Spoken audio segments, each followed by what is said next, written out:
পাহাড়ি নারীদের হাতের তৈরি পণ্য নিয়ে রাঙামাটিতে চলছে ৩ দিনের সাবাঙ্গি মেলা। গতকাল সন্ধ্যায় সাবারাং প্রাঙ্গণে মেলার উদ্বোধন করা হয়। এ সময় চাকমা সার্কেল চিফ দেবাশিস রায়, জেলা পরিষদ সদস্য প্রতুল চাকমা, জেলা বিসিক কর্মকর্তা মোহাম্মদ ইসমাইল হোসেন উপস্থিত ছিলেন।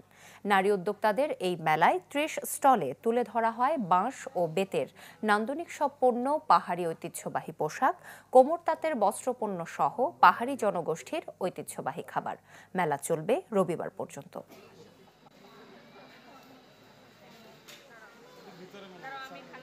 আমাদের লক্ষ্য থাকে হচ্ছে আমাদের যে স্থানীয় পণ্যগুলো থাকে সেগুলো হচ্ছে গ্রাহকদের কাছে পৌঁছে দেওয়া এবং নিজের আত্মকর্মসংস্থানের পাশাপাশি দেশের অর্থনীতিতে ভূমিকা রাখা। এখানে আমরা পাহাড় এবং সমতলের আদিবাসী নারীরা একত্রে একসাথে কাজ করছি।